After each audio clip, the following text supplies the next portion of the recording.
Okay, we're in the Pimax Dream Air exploring variable rate shading. And good lord. Trying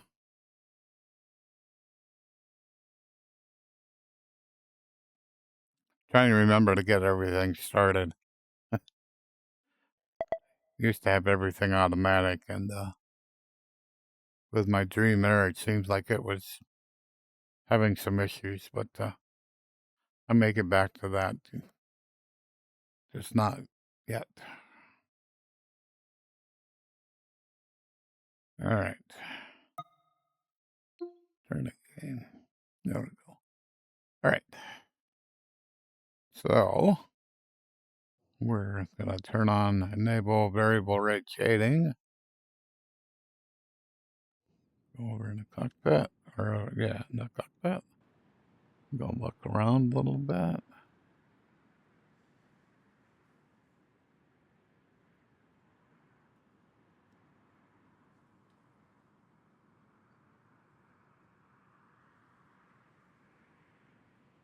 Okay. So let's see what this looks like. So I'm going to use data ref tool. Say VRS. Visualize.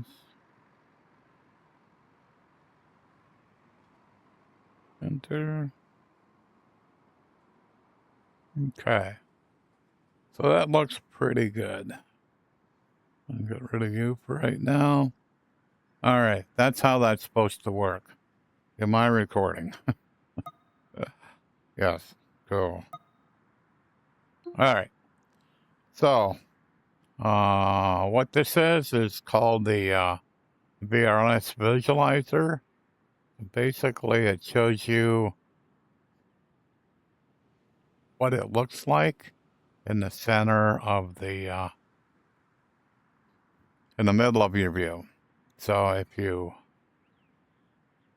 let me look here, trying to find something.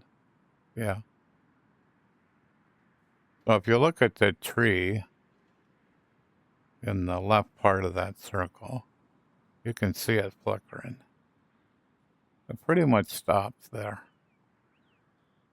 So that's kind of what, so that tree right in front of me, so if I go up like this, so this is a good example of what VRS does. Took me most of the morning to kind of get to this place.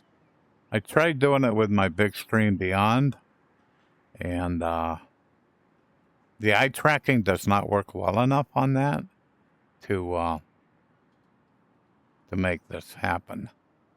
But also with my this Pimax Dream Air, when I tried it earlier, it was jumping all over the place. This window, this big round window, was jumping all over.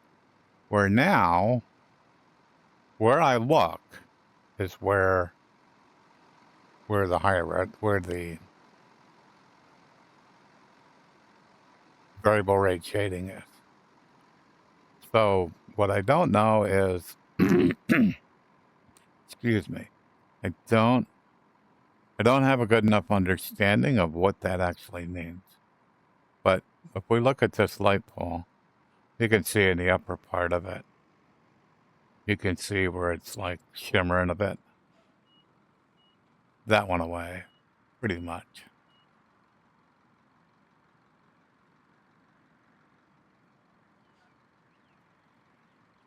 So that's basically what variable rate shading does. And it's a Pimax Dream Air, so it absolutely is working. What I'm not so sure about is if it's a benefit or not. So since we've turned the visualizer on, you can see like how big the improved visuals are. That's not a very big window, but so let me So let's look and see what's it set at. I think it was in the middle. Yeah. So it's set on balance. So what do we have here? So what's this one? High quality. So does it tell you what they mean? Nope. Be great if you like highlight over this. It actually would have um some information to kind of tell you what the benefit is. So, or what each one of them actually do. That would help tremendously trying to figure this out. So, but yeah, there you can see the stairs. Dramatically different. Dramatically different. So, um,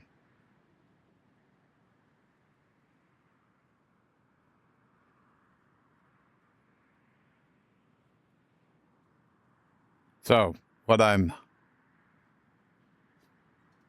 yet to discern is there any performance boost or is it just visual? Um,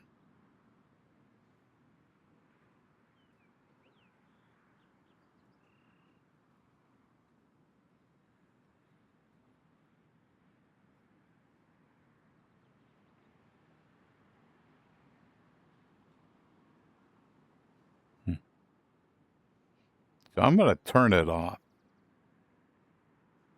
So I want to remember what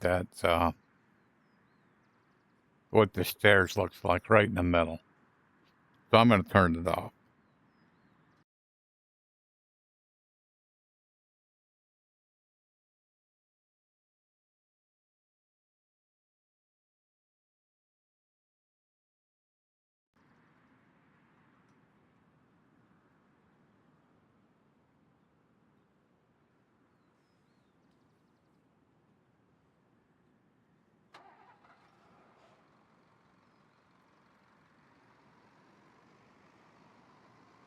So I would say that it is better.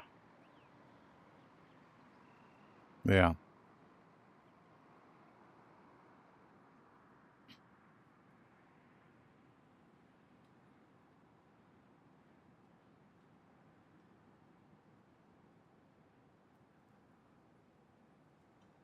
So that's around 18 milliseconds.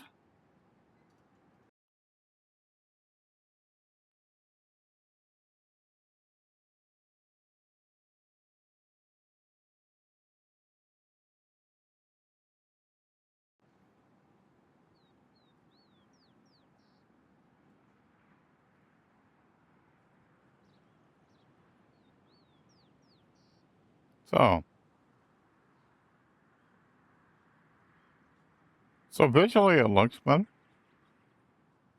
And it is ever so marginally lower frame time, GPU frame time. So that does seem to be kind of doing. So that is an improvement. The tracking in this is so much better than my Beyond. I don't know. So the Pimax Dream Air uses Tobii eye tracking. So Tobii's been kind of in that business for a very long time. So where Big Screen Beyond basically created their own. And their the size of their both the size of their camera and how they lit up your eyes is quite different. The one in the Dream Air has your eyes are illuminated all the way around, where in the Big Screen Beyond it's only two. And so I'm not sure how many cameras. May still only be one. Same way I haven't looked at a feed. In the big screen beyond, you can look at a feed that feeds the what the camera's seeing. I haven't done that in the Dream Air. Still exploring. Yeah, so this is pretty good. So yeah, you look at the Z fighting over there. Still a little bit on the far hanger, but markedly reduced. So this absolutely is working. Same way as the fence. You can see the fence. So kind of interesting. Gonna have to play around a little bit. And from what I'm seeing, it looks like I want to make the circle in the middle bigger. I have to play around, see how to do that. You would kind of want it, I would think I would want it to be not distracting. It would have to be about your field of view. Let me bounce over here.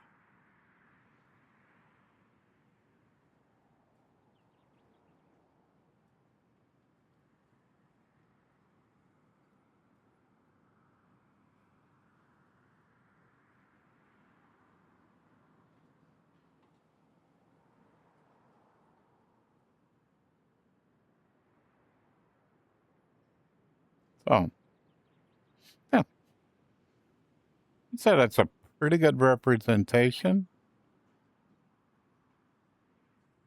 of what this does. And don't think I'm even going to upload the Big Stream Beyond video. I think this one will do it. So let me jump down to the desktop, show settings. So I have, I don't have, let me click on this. I do not have this on, emulate quad views. This is off. And so startup shutdown. So I am using Pimax EVO. That's this. So that's on. And I am using S-Boy 3s. Custom, what is it called? Get the name right. Custom headset GUI. And so that it allows me a couple of things. One is it allows my base stations to be controlled with I have a Vive link box, and when I have that enabled in S-Boy 3's driver, then it allows them to be controlled. So that's kind of cool. So I can, when I'm kind of done here, I can shut down X-Plane. If I close SteamVR, basically my SteamVR shuts down. And because SteamVR shuts down, it's going to turn off my VR controllers, and it's going to turn off my my base station. So it has so it does both of those. And so back here. Oh. So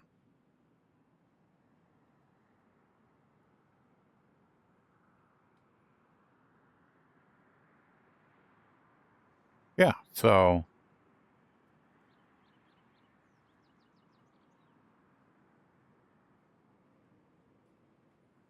yeah. So this is I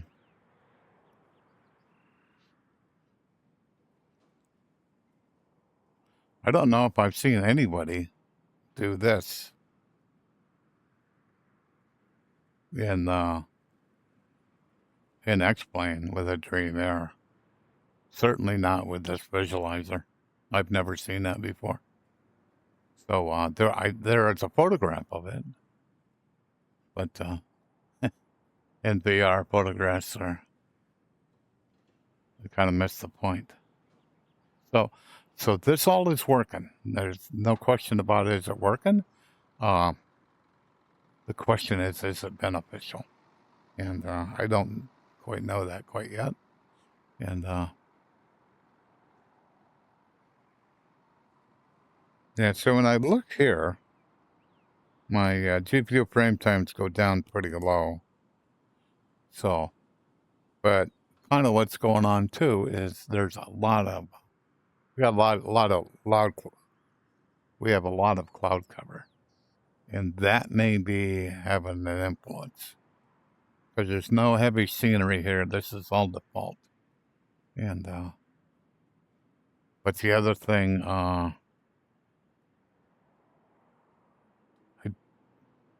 think I closed. Pretty sure I closed data rough tool, so that shouldn't be hogging either. So data rough tool will hog a little bit, but I don't think it is. Let me. Well, I can check.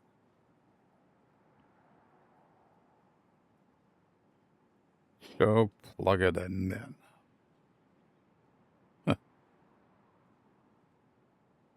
I'm back in the cockpit. Yep. Okay, so this is kind of funny. The plug it in then. I had it open previously in the cockpit, so I opened it when I was outside there, and it's actually in the cockpit. So data ref tool performance.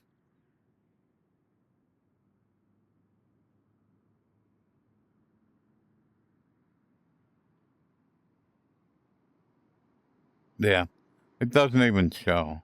So yeah, so if I close that and I'm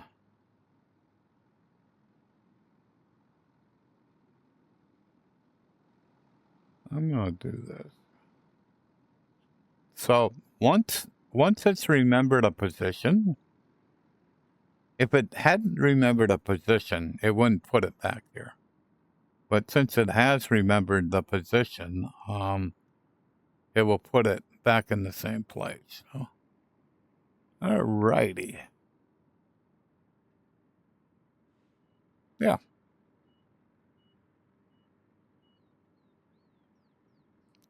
All right. I think that is a pretty good representation on a Dream Air how this works.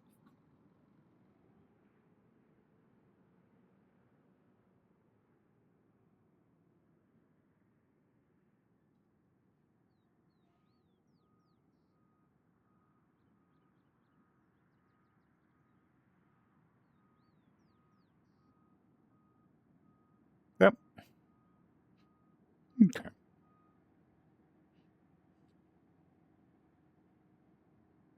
Okay. Cool. All righty.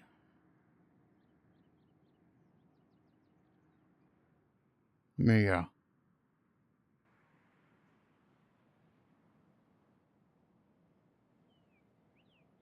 let me go over here. Yeah. So you got all them towers. You can see them shimmering, but you put them in that circle, and that quits. So that's a pretty good example. Because quite frankly, you can barely make out the fencing on top of that. But in the center, let me get a little closer. So if I'm over here, that's almost transparent. It's flickering so much. No, it's not.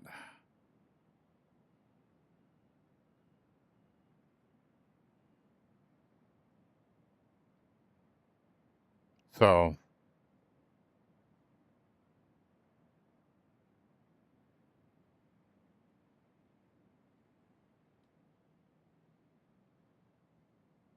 So that is interesting.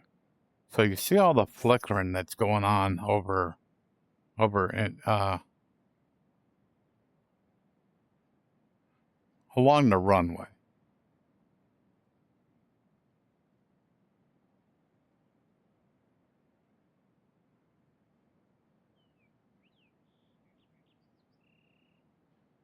That reduces that a lot.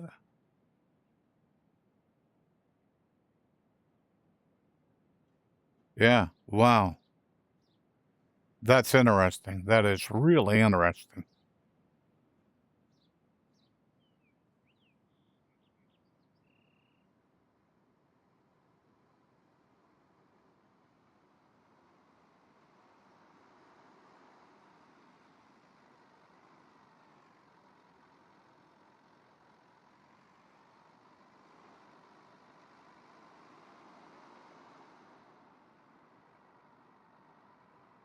Yeah.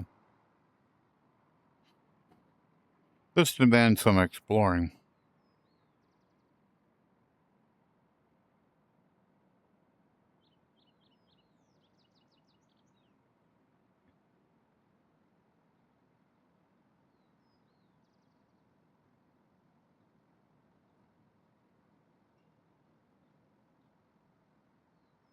Yeah. This demands some exploring. Okay. So I'm going to turn that visualizer off.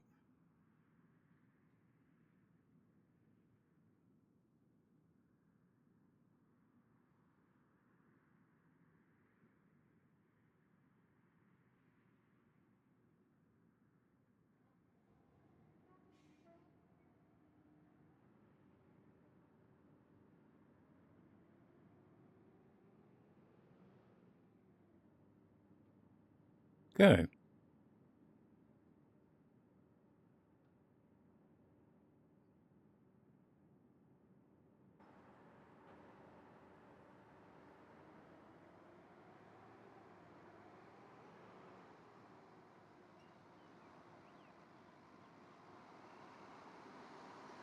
That's really interesting.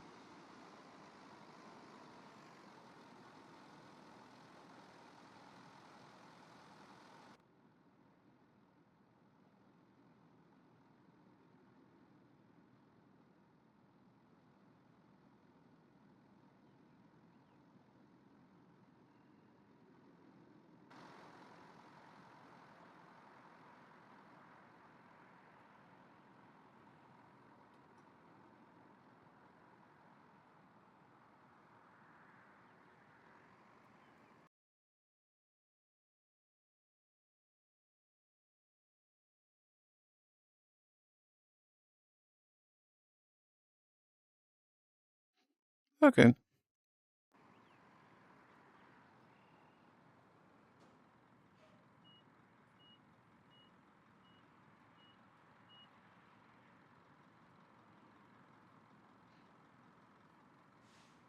Yeah, it's hard to know where it is. You can see it.